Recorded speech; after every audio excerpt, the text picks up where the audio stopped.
Anjarakandy dental കോളേജിൽ നിതിൻ രാജിന്റെ മരണത്തിൽ ഇപ്പോൾ പ്രതിയായ ഡോക്ടർ റാമിനെ കോളേജിൽ നിന്ന് പുറത്താക്കുമെന്ന് അറിയുന്നു. ഒരു വലിയ സംഭവമായി പോയി കേട്ടോ. ഈ മഹത്തായ എന്തോ കാര്യം നടന്ന പോലെയാണ് നമുക്ക് ഈ വാർത്ത കേൾക്കുമ്പോൾ തോന്നുന്നത്. കാരണം നമ്മുടെ കേരളത്തിൽ ഇങ്ങനെയെങ്കിലുമൊക്കെ സംഭവിക്കുമോ എന്നുള്ളത് ഇപ്പോഴാണ് നമുക്ക് മനസ്സിലാവുന്നത്. കണ്ണൂരിൽ അഞ്ചരക്കണ്ടി ഡെൻ്റൽ കോളേജിലെ ഒരു പാവപ്പെട്ട വിദ്യാർത്ഥി, ഒരു പയ്യൻ, കഴിഞ്ഞ വർഷമാണ് അവൻ BDSന് അഡ്മിഷൻ കിട്ടിയിട്ട് അവിടെ ചേരുന്നത്. വലിയ പ്രതീക്ഷയോടുകൂടി ഒരു വൈറ്റ് കോട്ടൊക്കെ ഇട്ട് ഒരു ഡോക്ടറായി പുറത്തു വരാമെന്നുള്ള പ്രതീക്ഷയോട് പോയി. ഒരു വർഷം കഴിഞ്ഞില്ല, അവനെ ഇന്നലെ വെള്ള പുതപ്പിച്ചാണ് ആ വീട്ടിലേക്ക് കൊണ്ടുവന്നത് എന്ന വാർത്ത മലയാളി കേട്ട് ഞെട്ടിത്തരിച്ചിരുന്നിട്ട് പോയി. എന്താ കാരണം? അവനെ ഡോക്ടറാവാൻ പഠിപ്പിക്കുന്ന അവൻ്റെ അധ്യാപകൻ തന്നെ ജാതി വെറി പൂണ്ട പട്ടികവർഗ വിഭാഗത്തിൽപ്പെട്ട ഏതോ ഒരു കുടുംബത്തിൽ നിന്നാണ് ആ പൊന്നുമകൻ വരുന്നത്. അവൻ ആ ജാതി പറഞ്ഞ് അവൻ്റെ നിറത്തെ പറ്റി പറഞ്ഞ് അവനെ കണ്ടിന്യൂസ് ആയിട്ട് ഈ ഒരു വർഷം മുഴുവൻ അധിക്ഷേപിക്കുകയായിരുന്നു. അത് ആ കുഞ്ഞിനോട് മാത്രമല്ല എന്നുള്ളതാണ് അവൻ്റെ കൂടെ പഠിക്കുന്ന കുഞ്ഞുങ്ങൾ പറയുന്നത്. അതിലൊരു കുട്ടി പറയുന്നത് കേട്ടാൽ അതിൻ്റെ തീവ്രത നമുക്ക് മനസ്സിലാവും. അതൊന്ന് നിങ്ങൾ കേട്ടു നോക്കൂ. എൻ്റെ പേര് ആർച്ച. ഞാൻ നിതിൻ്റെ ക്ലാസ്മേറ്റാണ്. ഫസ്റ്റ് ഇയർ BDS സ്റ്റുഡൻ്റാണ് അഞ്ചരക്കണ്ടി ദന്തൽ കോളേജിലെ. പറഞ്ഞ കാര്യങ്ങളൊക്കെ സത്യമാണ്. റാം സാറിനെ പറ്റിയുള്ള കാര്യങ്ങളൊക്കെ സത്യമാണ്. അവൻ്റെ പേപ്പർ എല്ലാവരും മുമ്പിൽ വെച്ച് ഓരോ കുട്ടികളായിട്ട് കൊടുത്ത് വായിപ്പിച്ച് അവനെ നല്ല രീതിക്ക് ഹറാസ് ചെയ്തിട്ടുണ്ടായിരുന്നു. അവനെ മാത്രമല്ല, ക്ലാസ്സിനെ ഫുൾ ബോഡി ഷെയിം ചെയ്യാറുണ്ട്. എന്നെ ഫാറ്റി ഗേൾ എന്ന് വിളിക്കാറുണ്ട്. നിറം കുറവാണെങ്കിൽ കറുത്തിട്ടാണ് പറയാറുണ്ട്. നിറം കൂടിയ കുട്ടിയാണെങ്കിൽ യു ലുക്ക് ലൈക്ക് സിൻഡ്രല്ല എന്നും പറയാറുണ്ട്. നമ്മളെയൊക്കെ അപ്പോൾ അങ്ങ് അടിച്ച് താത്താ സംസാരിക്കുന്നത്. ഇപ്പം ഈ ഇൻസിഡൻറ്റ് കഴിഞ്ഞതിന് ശേഷം സീനിയേഴ്സ് നമ്മളോട് പറയുന്നുണ്ട് അവർ ഇങ്ങനെ ഒരു ട്രോമ കടന്നിട്ട് വന്നേ, അവരും സൂയിസൈഡ് അറ്റം വരെ എത്തിയിട്ടുണ്ട്. ഇതിന് മുന്നേ നമ്മളിട്ട് പറഞ്ഞു, റാമെന്ന് പറഞ്ഞ സാറുണ്ട്, എല്ലാവരും നോക്കാം, സാർ എന്താണ് പറഞ്ഞത് അത് ചെയ്യുക, സാർ അറ്റൻഡൻസ് കളയും. അതാണ് നമ്മൾ എത്രയും പേടി. അറ്റൻഡൻസ് ഇല്ലെങ്കിൽ എക്സാം പോലും എഴുതാൻ പറ്റത്തില്ല. ക്ലാസ്സിൽ കയറി അന്നത്തെ ദിവസം കളയും, പിറ്റേ ദിവസം കളയും, ഒരു മാസത്തെ വേണമെങ്കിലും അങ്ങനെ കളയും. അത് പേടിച്ചിട്ടാ ക്ലാസ്സിൽ പോണേ. ക്ലാസ്സിൽ പോകുമ്പോൾ തന്നെ പറയും നിങ്ങളൊന്നും പഠിപ്പിക്കത്തൊന്നുമില്ല. മതപരമായ കാര്യങ്ങളും ബോഡി ഷേമിങ്ങും മാത്രം. 1 മണിക്കൂർ ക്ലാസ് എങ്കിൽ 55 മിനിറ്റും അത് മാത്രമേ പറയത്തുള്ളൂ. 5 മിനിറ്റ് മാത്രം ക്ലാസ് എടുത്തിട്ട് പോകും. ക്ലാസ് എടുത്തിട്ട് പോയി ഒന്നും പഠിപ്പിക്കാറില്ല. അങ്ങനെ പിറ്റേ ദിവസം വരുമ്പോൾ ടെക്സ്റ്റ് വായിച്ചാൽ ചോദിക്കും, പഠിപ്പിച്ചാലേ ടെക്സ്റ്റ് വായിക്കാൻ പറ്റത്തുള്ളൂ. അത് വായിച്ചില്ലെങ്കിൽ പറയും എല്ലാവരും ഇറങ്ങിപ്പോയിക്കോ, നിങ്ങൾക്ക് 3 മാസത്തെ അറ്റൻഡൻസ് ഇല്ല എന്ന് പറയും. ആ പൊന്നുമോൻ ജിതിൻ രാജിന്റെ കൂടെ പഠിച്ചിരുന്ന അവന്റെ സഹപാഠി പറയുന്ന വാക്കുകളാണ് നമ്മൾ കേട്ടത്. ഹൃദയം നുറുങ്ങിപ്പോകും. നമ്മൾ ഓരോ മാതാപിതാക്കളും നമ്മുടെ മക്കളെ ഈ കോളേജുകളിലൊക്കെ വളരെ കഷ്ടപ്പെട്ട് ഇല്ലാത്ത പണമുണ്ടാക്കി എങ്ങനെയെങ്കിലും, നിങ്ങളൊരു കാര്യം മനസ്സിലാക്കണം കേട്ടോ, ഇതൊക്കെ സ്വകാര്യ മെഡിക്കൽ കോളേജുകളാണ്, സർക്കാർ കോളേജുകളല്ല. പണച്ചെലവുണ്ട്, വലിയ പണം കണ്ടെത്തണം. MBBS പോലെയുള്ള പഠനം ഇത്തരം സെൽഫ് ഫൈനാൻസിങ് മെഡിക്കൽ കോളേജിലൊക്കെ പൂർത്തിയാക്കണമെങ്കിൽ 60 ലക്ഷം രൂപ വേണം. ഒരു വർഷം ഏതാണ്ട് 10-11 ലക്ഷം രൂപ മുടക്കണം. ഡെൻ്റൽ കോളേജിനാണെങ്കിൽ 3-4 ലക്ഷം രൂപ മുടക്കേണ്ടിയുണ്ട്.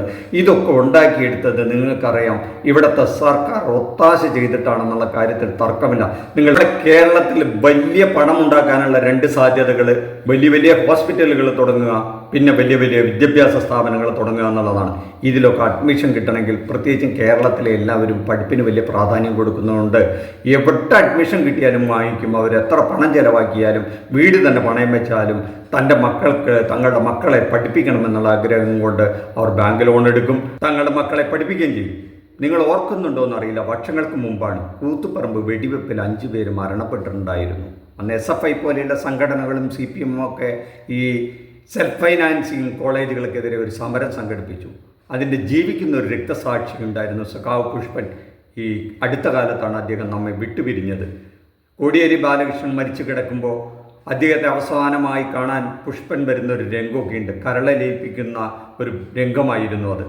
അന്ന് സമരം ചെയ്ത അതേ പാർട്ടി തന്നെ പലതവണ കേരളത്തിൽ അധികാരത്തിൽ വന്നിട്ട് പിന്നീട് സംഭവിച്ചത് എന്താണെന്ന് നമുക്കറിയാം. ഈ സെൽഫ് ഫൈനാൻസിങ് മെഡിക്കൽ കോളേജുകളെയും എഞ്ചിനീയറിംഗ് കോളേജുകളെയും വാനോളം പുകഴ്ത്തുകയും അവർക്ക് വേണ്ട സൗകര്യങ്ങളെല്ലാം ചെയ്തു കൊടുക്കുകയും കാലാകാലങ്ങളായി അവിടുത്തെ ഫീസ് നിലവാരമൊക്കെ കേട്ടാൽ ഞാൻ നേരത്തെ പറഞ്ഞതാണ്, ലക്ഷക്കണക്കിന്, അത് പലതും കോടിക്കണക്കിന് രൂപ ഫീസ് വാങ്ങുന്ന സ്ഥാപനങ്ങളായി മാറിക്കഴിഞ്ഞു.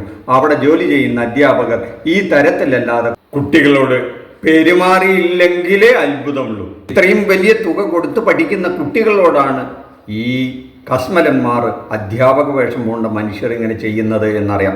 ഇതിനു മുമ്പും കേരളത്തിൻ്റെ ചരിത്രത്തിൽ ഒരുപാട് കേസുകൾ ഇത്തരം കോളേജുകളിൽ നിന്നുണ്ടായിട്ടുണ്ട് കേട്ടോ.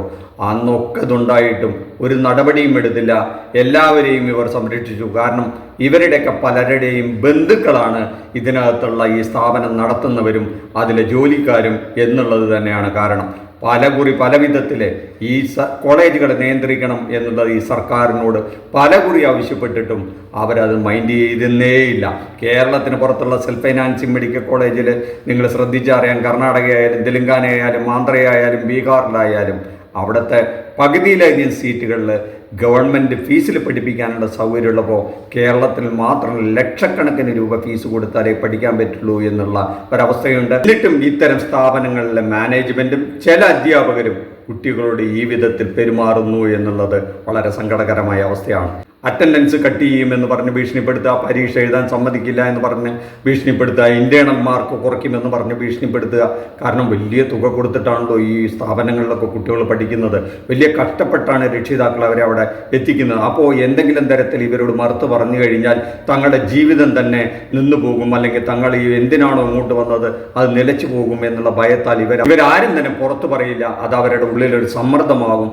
അത് നിതിൻ രാജിനെ പോലെ ഇത്തരം സംഭവങ്ങളെ അതിജീവിക്കാൻ കഴിവില്ലാത്ത ദുർബലരായ കുട്ടികൾ ഒരു പക്ഷേ ഇത്തരം സംഭവങ്ങളിൽ ജീവിതം അവസാനിപ്പിക്കുന്നു എന്നുള്ളത് അതിദയനീയമാണ്. അതുകൊണ്ടാണ് ഞാൻ പറഞ്ഞത്, ഇതിൻ്റെ 1-ാം നമ്പർ ഉത്തരവാദി ഭരണകൂടമാണ്. ഈ വിഷജന്തുക്കൾക്ക് വളം വെച്ചു കൊടുക്കുന്ന ഭരണകൂടം തന്നെയാണ് എന്നുള്ള കാര്യത്തിൽ തർക്കമില്ല.